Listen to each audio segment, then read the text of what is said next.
come in and speak? She's called? No. Yeah. Hey, I do. My name's Richie. I'm a local musician here in Bethlehem. Somewhat of an activist. I'm trying to put together some things, like I'm having a benefit concert for one of my blind friends.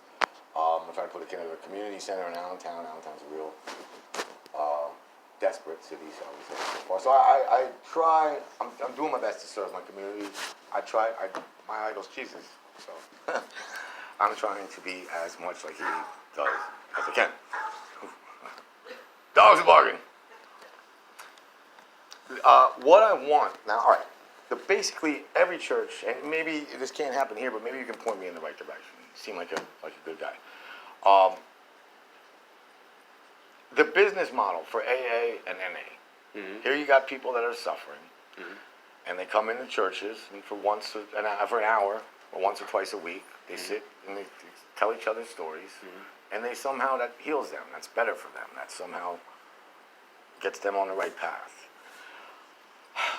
What I'm going through right now, I'm a guy who's been divorced, and I've been through the custody ringer with my children. I'm really sad that I'm not with them, so I try to channel my energy into positive stuff. But I'm members, groups of other people in both locally and in a more national, even worldwide sense online, of men that are going through the same thing as me. Mm-hmm. So what my idea is I want to take the same model, the same business model as AA and NA do. Okay. Like the same, just basically I want to take a bunch of men who are broken, men who are alone, men who have been abused, men who don't have a shelter, men who are in need.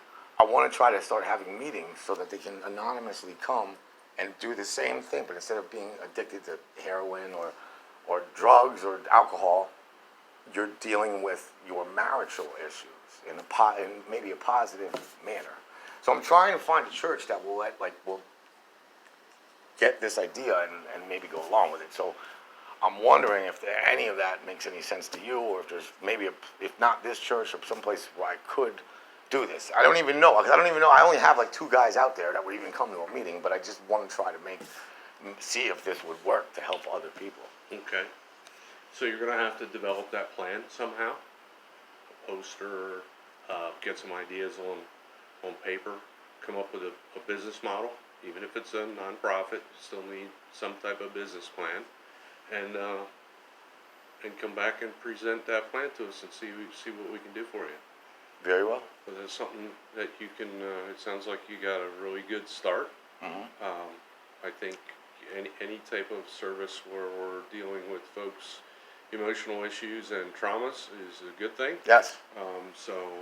I want to heal. Yeah. I want to help. I want families. So, here's the deal. I only tell you this from a personal standpoint, so don't take this as pastoral. But you can take it as pastoral. You can't help people heal until you start healing yourself. So find yourself someone in the way of a counselor or a pastor that can help you through the issues that you're going through right now currently. Right. And I'm not saying you have to be 100% whole to help someone else, right. But you have to be in the healing process. Well, I'm doing my best, and I've been trying. This process has been going on for 10 years for me now, and I don't. Between the court systems and just the way things are stacked against men right now, I really do. I'm having me and many other men are having a hard time finding our way in this life. Mm-hmm. So getting myself to a place where I'm better, it does. I get where you're coming from, mm-hmm. and that does on paper. That's just a statement. That is that's valid. But what is help? What is getting yourself to? When do you know when you're in a good spot? I'm selfless. I mean nothing.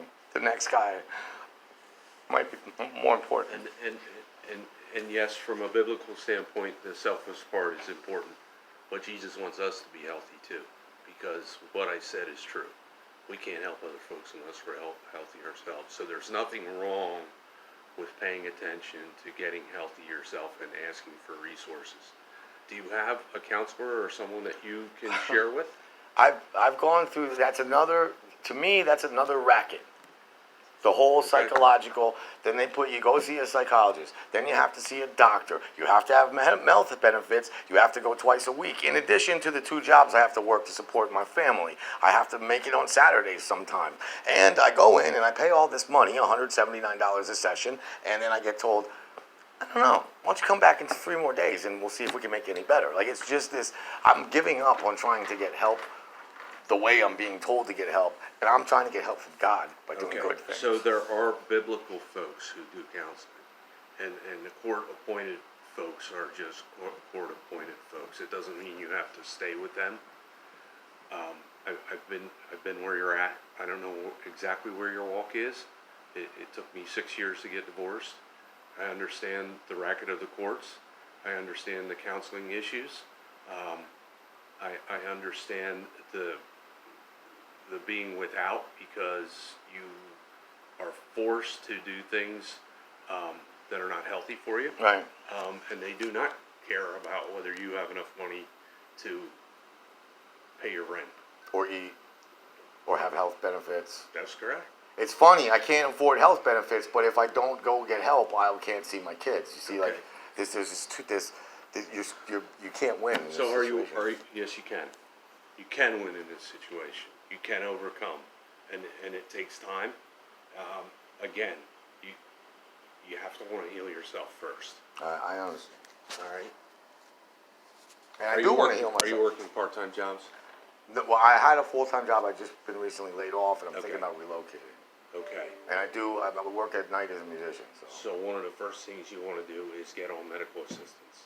I'm on it. You are on medical Yes. assistance. Again, I would look for a biblical therapist, and I have a guy that I would recommend to you, except he just retired. All right. But I can look for another. There are folks out here that work on a sliding scale, and I understand that, and look, I appreciate what you're saying, but honestly, between you and me, I've tried getting help. Okay. I don't need counseling. Okay. I need other people. I need Right. other men, and I want to help other men. It helps me to help others. It makes me feel good to make other people feel good. I'm gonna come back to you with a business model, get you some paperwork. We'll talk again. Okay. What's your name? Absolutely, Bob. Bob? Richie Romance. Richie. Bethlehem's greatest rapper. You be well. You be well too. You going over for lunch? Yeah. Go in peace, serve the Lord, my brother. Same to you. Alright. I'm trying to ask this dude to have male meetings here, and he turns into a fucking psychologist. I mean, a pastor with a goatee that's a foot long. I don't know, but there's nothing but feminist pastors over here at this other church, so I'm gonna keep working it. But I'm getting men's meetings in the church if it fucking kills me. We're gonna sit here and talk about our problems in a church from 7 o'clock to 8 o'clock on a Tuesday night and a Thursday night or some kind of shit like that. Just like AA does, just like NA does, only we're not fucked up on drugs. We're fucked up from divorce court and custody court. MGTOW. That's what I'm doing. For all y'all people out there, oh, Richie's getting pussy. Oh, Richie might get laid. He's not real MGTOW. Any of y'all go down to your church today and try to start a men's meeting? No. Any of y'all been at City Hall lately trying to get on your city council, change some shit? No. You just armchair fucking MGTOW monks, right? Peace.